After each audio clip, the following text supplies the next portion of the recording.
you talk about real financial power, right? And I hesitate. I don't know why I'm going down this road, but obviously I was once involved in covering another previous Rangers takeover. Yeah, the scars of which have never quite healed, right? And I might have used a phrase about wealth off the radar, etc., etc. There might be a couple of people commenting on that. I'm sure there will be, and I was fully predictable.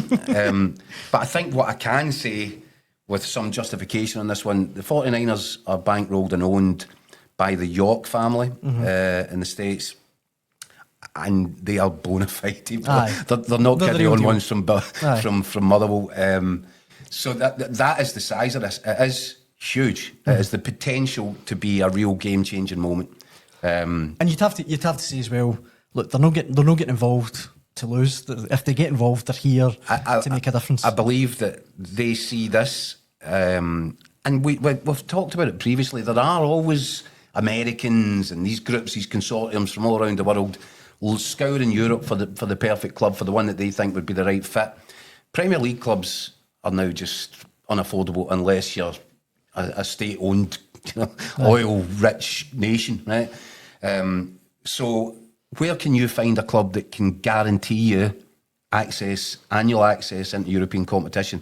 Now, be that may in the Champions League or in the Europa League, Rangers are nailed on to be playing in European football. There's not many clubs around Europe which offer that as a guarantee, and I think that's where it's always been a really viable commercial enterprise, and why I'm surprised it's taken this long for somebody to step in and see that. I mean, David Gillespie is one of just a few people in the comments saying there's no money to be made by a Scottish football club. You're investing into a bottomless pit. Only a mug could believe this.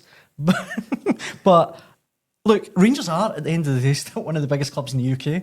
Make no mistake about it. I mean, how many clubs get... And, by the way, they're not competing against English Premier League clubs for European places. And that is key, because European football is where the potential investors see where money can be made. I think what they've put in place at Leeds is different, that they know they can make a ton of money just by getting into the English Premier League and staying in it. I think just by being in it, but I think the plan, as far as I can see, for Leeds United and Parad McGrath have made it clear, was to not just get back into the English Premier League, but to then consolidate and do a Brighton, be one of these clubs that... Leeds are a big club as well. They are a really big club. Historically. And what the plan is there is to keep them in, just so you're not going to be yo-yoing, you're going to be staying in the English Premier League. That's where the resources are at, that's where the cash is at.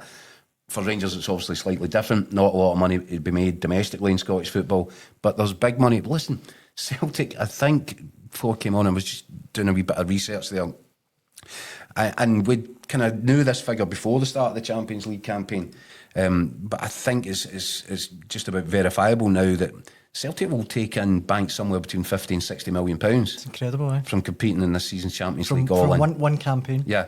So it shows there is money to be made. Nobody's pretending for a second that the Scottish Premier League equals the English Premier League.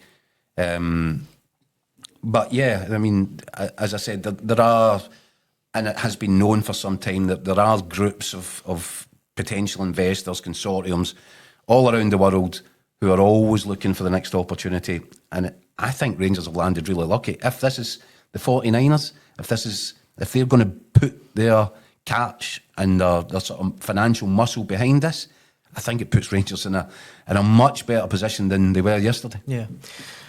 Look, there's plenty of questions around this. This one, though, from Scott in Berlin is one that I was going to ask you myself, Keith. He says, this could save Clement's job.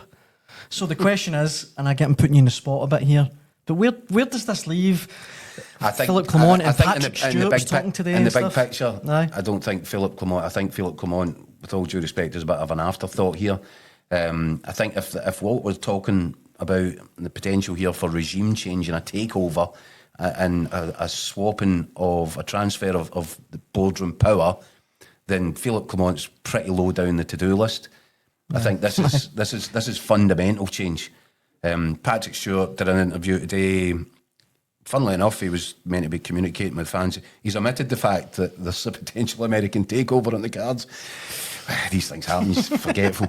There's a lot to remember. I knew there was something I should mention. Yeah, I was meant to go to the shops. So that's an awkward one as well for Patrick Stewart. You would think that Rangers will have to make an announcement of sorts, and very, very shortly now that we've broken this news. But during the interview, Patrick Stewart was talking about Clement and saying, well, you know, what's the point in fixing the roof when it's the foundations that are eroding here? And I get that. I would have come back to, and as I said previously, well, that's fine, but first and foremost to the supporters, to the ones that are bankrolling the whole thing, results are the priority, and the results are not good enough. And the Queen's Park, you know, Scottish Cup defeat was an absolute calamity. But, and maybe this is where I'll give Patrick Stewart his due, maybe this explains what was previously inexplicable. Maybe when we're sitting in here going, how did Philip Clement survive that? Where has Patrick Stewart gone? Well, if Patrick Stewart knew that this was bubbling under and that there's the potential here for fundamental change, then I would agree that what happens with Philip Clement can be pushed onto the back burner. This is far bigger. These are the big fish to fry, and Philip Clement, in relative terms, is a bit of a tiddler. Well, I mean, Craig Ferguson writes in saying that Patrick Stewart needs to confirm if he knew about this prior to the release today. I'd be very surprised if Patrick Stewart didn't know about this. Aye, exactly. Look, the other thing that I want to, and this might shock everyone at home, but neither you or I are financial experts, but we've got a lot of people writing in. John, my wife will certainly testify. John says, what about financial fair play and profit sustainability regulation, guys? A big fly in the ointment. And William Sloan, assuming this is real, do FFP rules allow for money just to be given? Doesn't have to be generated by the club itself? Listen, I'm not going to dig into that. What I do know is that the 49ers are fairly serious people in the global sporting market. That, you know,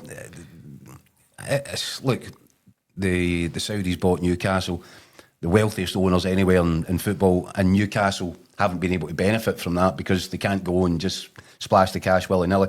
It'll be something similar. And also, if you look at what they've done at Leeds, they've not gone in there and spent absolute millions and gone crazy on it. It's strategic stuff. It's money better spent, and it is resources that Rangers don't have right now. You know, look, there will be certain kind of rules and regulations which need to be adhered to, but you're not talking about some Cowboys here. Well, that'd be the Dallas Cowboys, wouldn't it? That's the wrong franchise. These people are smart thinkers, and as I'm saying, this isn't something that's been rushed through in the last few days. This has been worked upon behind the scenes for a period of weeks, extending into months, and you would expect, the way that Americans are with stuff like this, lawyers will be all over it. Yeah.